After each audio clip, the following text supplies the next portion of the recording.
Medical കോളേജിൽ കെട്ടിടമിടിഞ്ഞു വീണ് ദുരന്തമുണ്ടായപ്പോൾ രക്ഷാപ്രവർത്തനം വൈകിയതിൽ വിമർശനം ഉന്നയിച്ച് ഡോക്ടർ സരിത ശിവരാമൻ രംഗത്ത് വന്നത് സാമൂഹ്യ മാധ്യമങ്ങളിൽ വലിയ ചർച്ചയായിരിക്കുകയാണ്.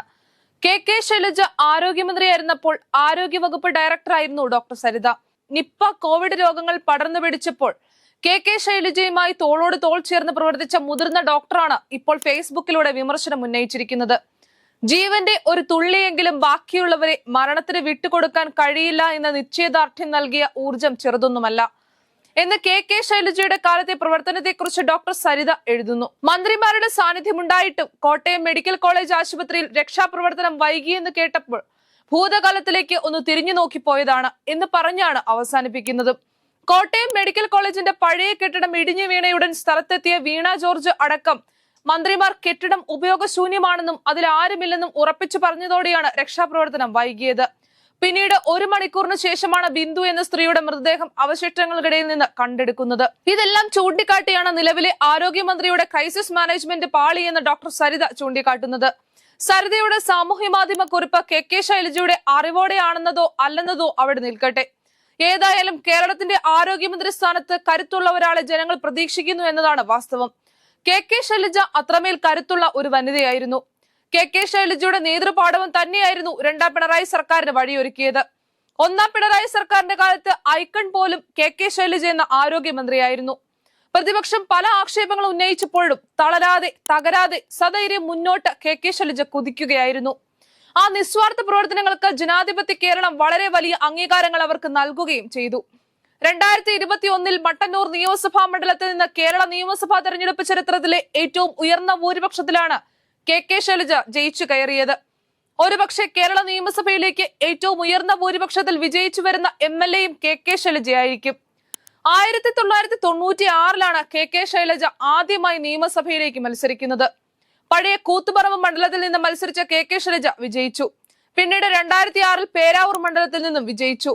മണ്ഡല പുനർനിർണയത്തിനു ശേഷം 2011-ൽ പേരാവൂരിൽ നിന്ന് മത്സരിച്ച കെ ശൈലജയ്ക്ക് വിജയിക്കാനായില്ല. 2016-ൽ നടന്ന നിയമസഭാ തെരഞ്ഞെടുപ്പിൽ കൂത്തുപറമ്പിൽ മത്സരിച്ച കെ ശൈലജ 12,291 വോട്ടുകളുടെ ഭൂരിപക്ഷത്തിൽ വിജയിച്ചു.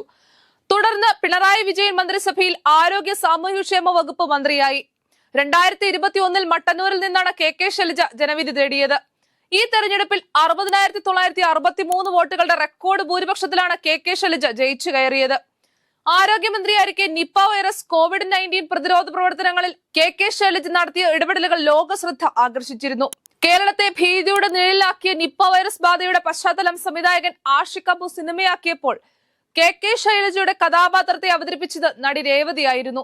പിന്നീടുണ്ടായ കോവിഡ്-19 വ്യാപനത്തെ തുടർന്നുള്ള പ്രതിരോധ പ്രവർത്തനങ്ങൾക്കായി കെ ശൈലജ നടത്തിയ ഇടപെടലുകളും രാജ്യശ്രദ്ധ നേടി. 2020 ജൂൺ 23-ന് ഐക്യരാഷ്ട്രസഭയുടെ ആദരവ് ശൈലജയ്ക്ക് ലഭിച്ചു. കൂടാതെ ഐക്യരാഷ്ട്രസഭയുടെ പൊതുസേവന ദിനത്തിലെ സ്പീക്കറായും ക്ഷണം ലഭിച്ചു. രാജ്യാന്തര മാധ്യമമായ ഗാർഡിയൻ കെ ശൈലജയെ കൊറോണ വൈറസ് കൊലയാളി, റോക്ക് സ്റ്റാർ ആരോഗ്യമന്ത്രി എന്ന് വിശേഷിപ്പിച്ചത് ഏറെ ശ്രദ്ധ നേടിയിരുന്നു. ഏഷ്യൻ വനിതാ കോവിഡ് പോരാളികൾക്കൊപ്പം രാജ്യാന്തര മാധ്യമമായ BBC ന്യൂസിലും കെ ശൈലജ ഇടം പിടിച്ചു. വോഗ്, പ്രോസ്പെക്ട് എന്നീ മാസികകളിലും ഇടം നേടി. 2021-ലെ സെൻട്രൽ യൂറോപ്യൻ യൂണിവേഴ്സിറ്റിയുടെ ഓപ്പൺ സൊസൈറ്റി പ്രൈസ് എന്ന ബഹുമതി നേടി. ഈ പുരസ്കാരം നേടുന്ന ഇന്ത്യയിൽ നിന്നുള്ള ആദ്യ വ്യക്തിയായിരുന്നു കെ ശൈലജ. നിലവിലെ ആരോഗ്യമന്ത്രി വീണ ജോർജ് മന്ത്രിസ്ഥാനം ഏറ്റെടുത്തതു മുതൽ തന്നെ പ്രശ്നങ്ങളാണ്. ആരോഗ്യമന്ത്രിയുടെ പക്വതക്കുറവും കാര്യപ്രാപ്തിയില്ലായ്മയും സർക്കാരിന് പോലും തലവേദനയായി മാറിയിരിക്കുകയാണ്. ഇനി നിയമസഭാ തെരഞ്ഞെടുപ്പിലേക്കുള്ള ദൂരം മാസങ്ങളുടേത് മാത്രമാണ്. ഈ സാഹചര്യത്തിൽ ഒരു പരീക്ഷണത്തിന് ഇടതുമുന്നണി തയ്യാറല്ല.